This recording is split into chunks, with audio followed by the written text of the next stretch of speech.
Salut à tous, c'est Alex pour plein de tutos en vrac.fr. Aujourd'hui, je vais vous faire découvrir une petite application qui s'appelle Instant Player, qui est une application qui va puiser votre bibliothèque iTunes pour la regrouper dans une interface très simple. Comme vous pouvez le remarquer ici, c'est vraiment une petite fenêtre. Vous allez avoir ici les trois boutons principaux, donc play, pause, musique avant, musique arrière. Ici, vous allez pouvoir vite gérer le son, soit depuis votre clavier, soit depuis ici avec votre souris.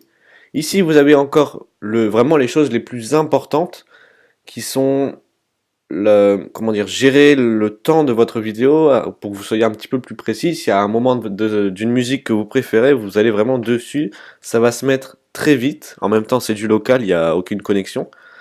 Vous avez ici l'artiste, la chanson et l'album.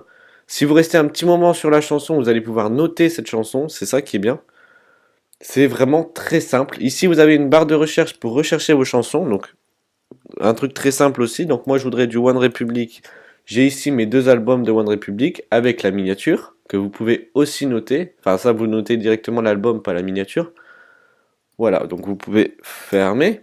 Ensuite, ici, quand vous allez dans le petit zigouigoui, là, vous allez dans les préférences. Vous allez ici avoir plusieurs choses à choisir. Donc, si vous voulez ouvrir ou pas l'application au démarrage de votre ordinateur, parce qu'il y en a qui aiment bien écouter de la musique dès qu'ils ouvrent leur ordinateur, c'est leur choix et les développeurs ont choisi ça. Donc, moi, je le fais pas parce que ça m'énerve que toutes mes applications s'ouvrent quand je l'ouvre, parce que souvent j'ai quelque chose d'autre à faire. Je préfère l'ouvrir par moi-même. Donc moi je l'ai décoché. Après vous avez Display Growl Notification. Donc ça c'était le système de notification avant Mountain Lion. Donc c'était à Lion ou même avant, je crois que c'était Léopard. Mais en tout cas maintenant à partir de Mountain Lion vous pouvez plus cocher cette option, donc elle vous servira à rien. Ensuite vous avez Show Application Icon. Donc c'est pour que la prochaine fois que vous lancez Instant Player, il y ait l'application qui soit là, qui se trouve ici. Après, vous pouvez décider aussi de l'enlever et choisir par vous-même d'ouvrir cette application. Donc c'est vraiment se compliquer la vie pour rien. Moi, je l'ai laissé. Ça, Display Album Artwork Over Icon, ça fait partie de ça, donc je le laisse aussi.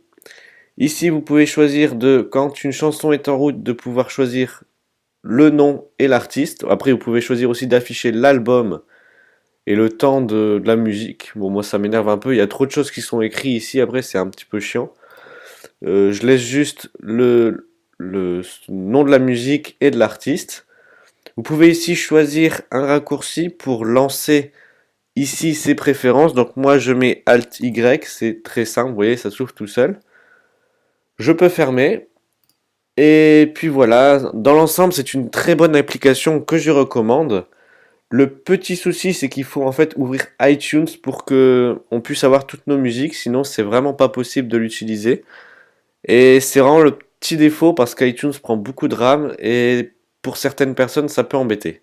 Moi, ça va, j'arrive encore à gérer ma RAM, mais pour des personnes qui travaillent graphiquement sur des logiciels comme Photoshop, Lightroom ou d'autres logiciels de la gamme Adobe, vous aurez un petit peu de mal. C'est pour ça qu'il va falloir investir dans un petit peu de RAM ou dans un autre logiciel qui fait un petit peu la même chose. Voilà, c'est terminé pour cette vidéo. On se revoit une prochaine fois.